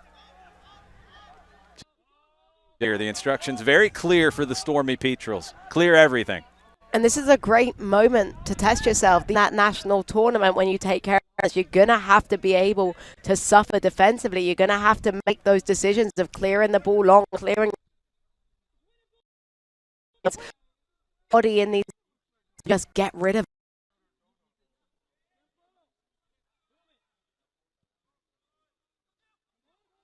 Villatoro clears it up.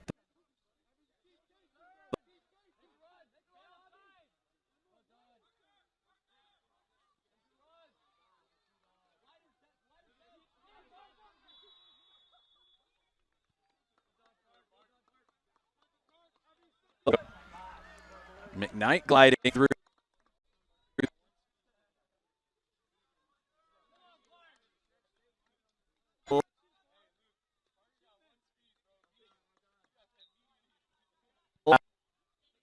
On the edge of the center circle. I think McKnight will mind that one. Was able to drive forward. Into the corner. Brought down by Molina.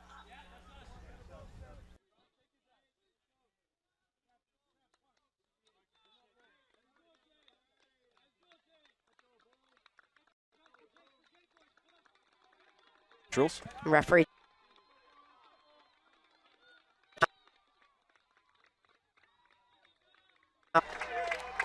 Locklear replaced by Bowl. Great performance from Jake Locklear, the senior from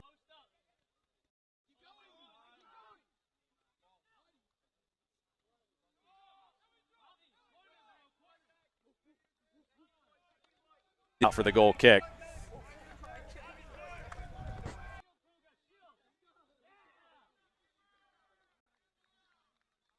Glenn can't get to Stormy Petrels. And that's just frustrating for Rhodes that you have that goal kick and you're not able to find a way to maintain a little bit. Puga will take his time. The senior from Lawrenceville, 7 games this year. It's been an important Petrels over the years, Alexis Puga. And some time to shine here in the conference championship game. Foul, free kick, or throw, Oglethorpe.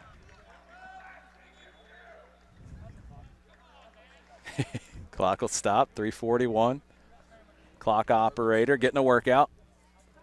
Thrown in down the line, flicked on by Ferreira. Played across to McKnight. McKnight. Lena blocked. It's a really good recovery from the Rhodes defender there to be able to make that recovery sprint to prevent Molina again. You saw him shaping up his head. Bottom corner, important recovery.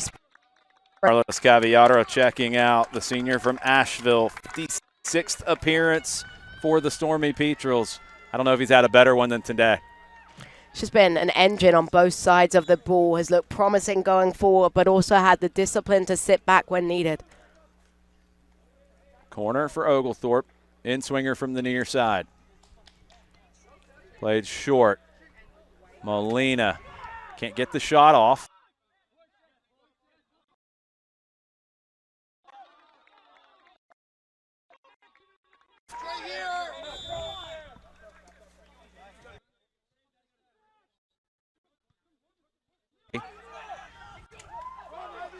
From McLarty, trying to reset back to Mason. Slota fakes one way, goes the other. Sosa.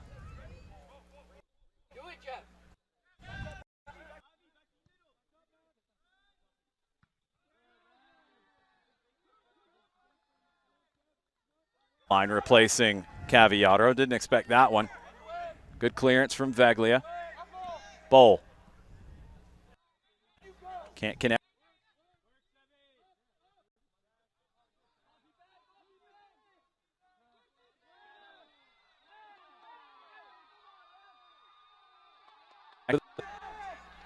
Rhodes trying to turn the corner on the. Going to be a free kick, Oglethorpe. It's one of those moments where you're getting fouled. It's a cynical foul, a massive jersey tug that you're never going to get away with. But instead of rising to the bait, you turn to the crowd and you use that. Long down the middle, headed forward. Opportunity here for Rhodes, but the heavy touch is cleared by Zaragoza. Everything goes right now. That's the instruction. Everything goes. Zaragoza, the transfer from NC State, played one game with the Wolfpack last championships with the Dalton Catamounts. Hughes skies it, intended for McKnight. It's headed away by Mason. McLarty into the middle to Vianney. A little back here. Forward. Javier Martin. 75. They've rode so much late.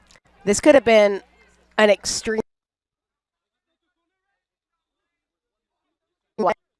ending. Oglethorpe hasn't taken their foot off the gas in the attacking third one bit, but players like Sosa and his back. So impressed with. This will only be their second loss of the season. Veglia heads it across. Martinez. McLarty trying to get forward. Molina intercepts. Oglethorpe will go to 14-2-2 with the result today. 7-0-1 at home. We'll see if they get in line for a potential hosting opportunity in the NCAA tournament. But one more time before we finish today, I'll make the case for Rhodes to get into the NCAA tournament as an at-large. 2 losses on the year, and out of this conference, which some might still overlook, this is a really difficult conference to win. That's popped up into the air. Going to be a free kick for Rhodes as the clock ticks away. Stormy Petrels will win their first SAA conference title. Doing the double this year, the regular season crown and the tournament crown. The Oglethorpe Stormy Petrels heading back to the NCAA tournament as the Southern Athletic Association champions.